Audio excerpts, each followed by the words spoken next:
Hey everyone, back again. Welcome back to another video review. This time, everyone, we are going to be taking a look at the Transformers Generations Power of the Primes episode, Consequences. Wow. What can I say? Wow. Alright. So basically, episode starts off, well, pretty much with Megatron just deactivating the Requiem Blaster after killing Overlord, as I said in the last episode, because he was nowhere to be seen, because he was disintegrated by the blaster. Thank Primus.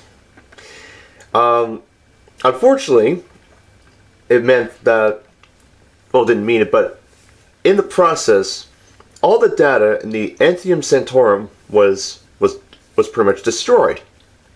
And Perceptor was only able to download a fraction of the data.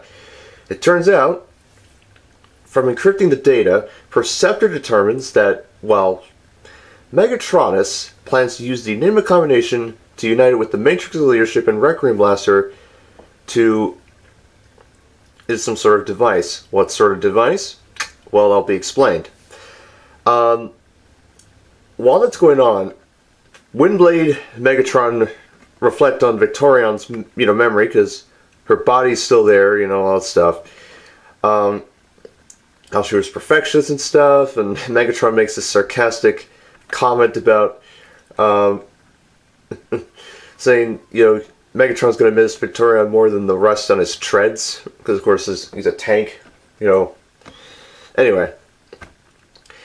At that moment, Megatronus shows up. He shows up, punches Megatron out of the way, is about to take the Requiem Blaster, but then Optimus Primal steps in to try and stop Megatronus. He can't do it. The Megatronus, well, at this time, Rodimus Unicronus, who was not unconscious by the Requiem Blaster, he seeks to destroy the Matrix of Leadership, because of course Unicron is within Rodimus, or within Hot Rod. Megatron is horrified, knocks everyone out to the side with his flame ability, takes the Requiem Blaster, teleports away. Well, technically he doesn't teleport away. I'm going to talk about that later on. So pretty much, Windblade tries to go after Megatronus, but just decides not to take a chance. Then Perceptor's like, oh goodness, we're going to die. And at that moment, Rodimus Unicronus just runs off after Megatronus. And it's the first time we see Hot Rod, or Rodimus Unicronus, transform. Sans the trailer. He's just Nemesis Hot Rod, basically.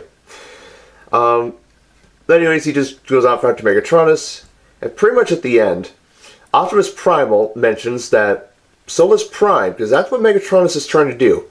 He's trying to, that's the reason why he got Overlord and Rodimus Unicronus on his side. To kill every Transformer that's surviving using their sparks to help revive Solus Prime. Solus Prime is in fact the well of sparks. And by this point, pretty much everyone heads off, but not before saying to Megatron, or asking Megatron to lead again. But Megatron thinks, and he knows this, that it's going to be a suicide mission. So he declines, but after a pep talk from Windblade, Megatron reluctantly agrees, and everyone walks into the sunrise, as Megatron, is saying to himself, if only Optimus Prime saw me doing this now. And that's the end of the episode. All in all, it was pretty good. Obviously, Overlord, we know that he was dead in the, he was dead as done. The last episode, thanks to the Requiem Blaster. I would be very shocked if he survived that. I would. But anyway, seeing Megatronus again. I mean, it's been a few episodes, so we're gonna see a lot more of him near the end, in the last few episodes. Again, the whole Rodimus Unicronus thing is going to be interesting, because of course that's what Unicron's and of course that's akin to Unicron's trait. Is the matrix of leadership is basically his kryptonite, and he wants it destroyed. I mean, so much for 1986 to get Galvatron and the Decepticons to try and destroy it, but nope, he's going to do it himself in this year in 2018. Let's see. It's interesting to think that Solus Prime, the Well Sparks, it'll be interesting to see. Interesting to see how that's going to play out. But of course, the whole little bit with Victorion, I get it. I mean, but at least they acknowledged it. At least they acknowledged it. Because well, of course, they acknowledged Prime's death and all the other deaths. So it's gonna be really. I'm gonna be really, really curious to see how this is gonna play out. Because no way the Reckoning Blaster is gonna stop Megatronus. And speaking of Megatronus, okay. Here's the thing. We know that the fact he is one of the 13 Primes. In Revenge of the Fallen, he turns into a Cybertronian hypersonic jet. Never saw that in the Revenge of the Fallen film. In IDW, he turned into a tank. In RID 2015, he turned into a tank. In Power of the Primes, he turns into body armor in the toy line. Does he turn into a jet in Power of the Primes, or does he just fly off without an alternate mode? I mean, because he has ability to fly fast and teleport. He doesn't teleport. He just spins around like Squadalaz around with the Requiem Blaster and teleports and flies away. So that will be interesting. So good luck, Rodimus Unicronus, trying to catch up with him to the Well of Sparks, because apparently that's where he was when we saw Computron Spark go into there. So yeah, all in all, it's going to be interesting to see what happens. And probably Optimus Primal is going to get upgraded in this one, so we'll see what happens. And speaking of Optimus Primal, he did his best. I commend that. He tried to guard the blaster, but to no avail.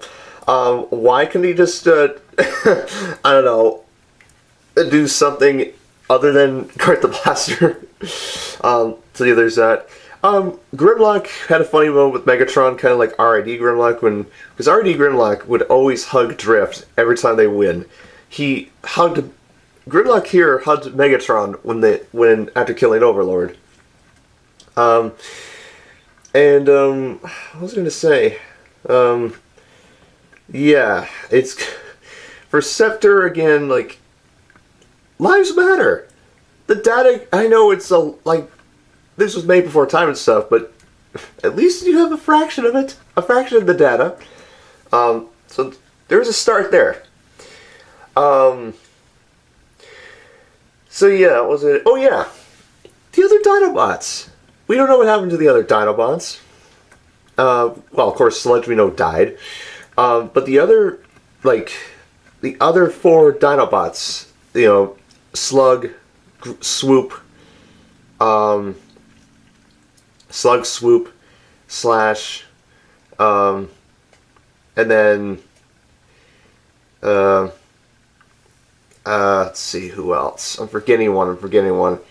The Sludge died, Sludge, Swoop, and yeah, basically the other Dinobots, we didn't see them.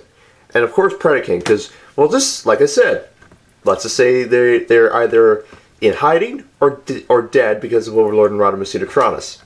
We'll just say that. So all in all, guys, it's going to be interesting to see what happens in the next episode. I'm going to be really curious to see what happens in the next episode. I'm going to be really curious to see what happens in the next episode. And I'm going to be really curious to see what happens in the next episode.